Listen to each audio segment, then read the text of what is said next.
we're going back to a text message or a message on Instagram that they sent to you about a particular molecule present in the tests that reacts with the active COVID strain. So what are they trying to say here? So yeah, then they go on to say there's certain biotech that is compatible with 5G. And this message and future messages, two things. One, this is explaining the type of things they want me to ask the nurses and the people who administer the test to see if they know this. And just when they said it to me initially, I was like, there's no way these people have any idea about any of this. But what they're saying is that, there's a point at which they described to me the creation of COVID and the creation of the vaccine, and that there's like a symbiotic relationship within the two. And so they're saying that there's a certain biotech that is compatible with 5G in COVID. And so when people get tested, it tests like for that or something. And this is the kind of thing where I don't want to get too much into conjecture. They're saying molecule present in the tests that reacts with present COVID strains. Or are they saying it actually, where are they saying it's in COVID itself, in the actual virus? Honestly, that's a really good question, because okay, so they've explained it kind of two ways. The main way that I kind of went on thinking about it was that COVID is real, but it was designed in a certain way to spread easily, but not have like a crazy mortality rate or whatever.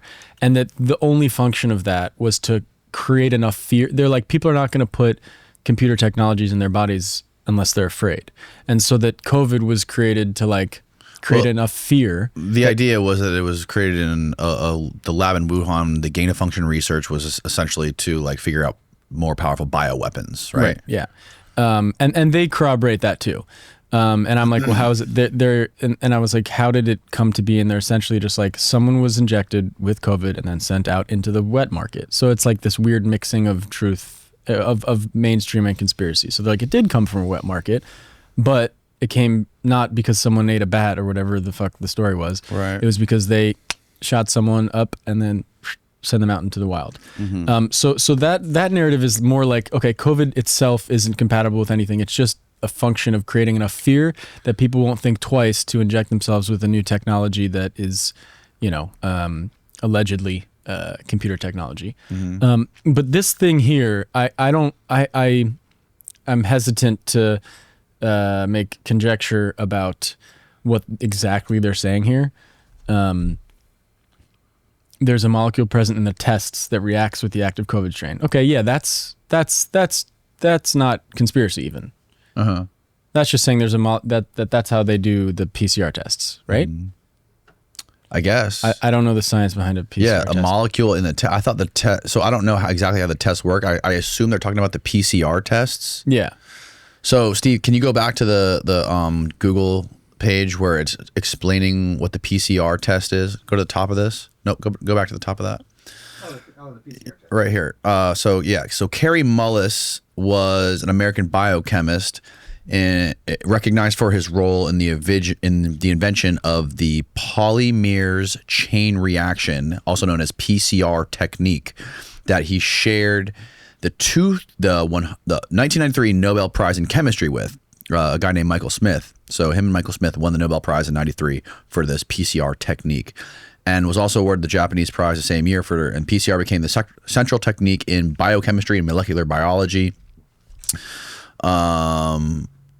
So go down. So can you click on, is there a link to like what the PCR test is actually used for? Or can you scroll down and find more about the PCR test? Yeah, click that. So the polymers chain reaction PCR is a method widely used to make millions and billions of copies of a specific DNA sample rapidly, allowing scientists to amplify a very small sample of DNA or part of it sufficiently to enable detailed study. Just like cloning, right? But I think the argument against it was that if you amplify like enough of a testing, like a small testing pool to enough of a degree, it'll show like most everything. The idea that like we always have viruses that are trying to get into us and we're most of the time fighting them off. If I recall, that was the argument against the accuracy of PCR tests. That it was like if you blow up a tiny testing sample to enough of a degree, you could find the bubonic plague in somebody or something, Right. so to speak. Right. But as it relates to this, I'm not so sure, because I just scrolled to another passage where they explain the connection of 5G again from their perspective, Right. and COVID and kind of the Click on COVID-19 testing. Involves analyzing samples to assess the current or past presence of SARS-CoV-2, the virus that cases COVID-19 and is responsible for the COVID-19 pandemic. The two main types of tests detected either presence of the virus or antibodies produced in response to the infection. Okay, right. There was a basically they take the swab of your saliva and they can detect whether your body was creating the antibodies to protect yourself against it. What was the other one? So, the two main types of tests to detect the presence of, so there was just two tests to detect antibodies.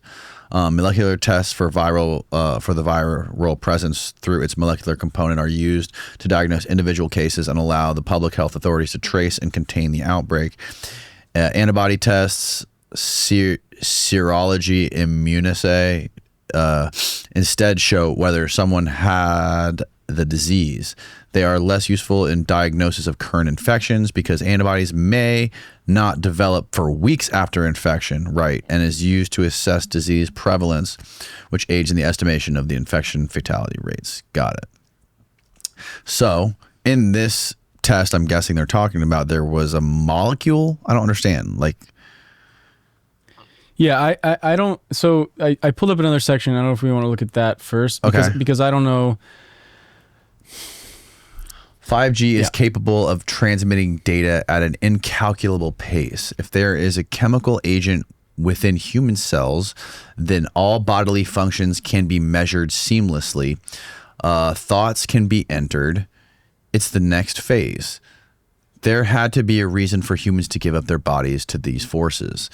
If they fear the virus, they will allow the computer technologies to be placed in their bodies. And then the next part, they were answering a different question that I asked about. Right. They. Governments. Okay. You're asking who is they? You said, and they say not so organized. Just fun diatribe here. I not at this point, I asked them who they are because everyone's always saying they, and they describe it really well. They say they are like the mafia in that there's many different families, and sometimes they work together, sometimes they work separately, sometimes they work against each other, but they're all always working to their own, with their own benefit in mind. And sometimes it aligns with each other and sometimes it doesn't. And even if you were to kill all of the heads of every family in the mafia still exists. And so they're in like a grounded perspective, they're essentially saying it's not so simple that there's one room, the Illuminati, where everybody's just cooking up plans for the world. They're like, there's just all of these people whose power has like metastasized to such a degree that they're fighting for their own control and their own power, and sometimes they're aligned and sometimes they aren't, but that it's also like this spiritual thing, that it's like this evil that exists in man has been around forever. And you can never kill it. It's like a part of humanity. It's like a part of who we are. And I was talking to someone about it the other day where I was like, you don't know who you would be if you had $1 trillion. Right. Like you don't know what it's like to have that much power. So, so it's something in us, in humanity. It's like they are you, you have to kind of check yourself for like your own desire for control and power, but these people just actually have it. But it's not one group. It's not the Illuminati, It's corporations and bankers and, governments and whatever. Right. People who we probably don't know the names of. Yeah. And then people beyond that. I mean, the Club of Rome one is a fun one to dive down. Which one? There's like some people are like the people who are like Rome was never destroyed. It just like changed. Forces. Yeah. And they cite like the eagle, the two-winged eagle. That symbol has like spanned from ancient Mesopotamia to Rome to the UK to the US and Nazi Germany, and that like that symbol alludes to the fact that there's been this like undercurrent of like power transferred over thousands of years, and it's a fun rabbit hole. I don't know the validity of it, but interesting. But this is the final war. Whoever controls 5G controls data and human activity. The human mind is within reach. And I say, so our goal is to take control of 5G and use it for good or destroy it to prevent it from being used for the ultimate evil.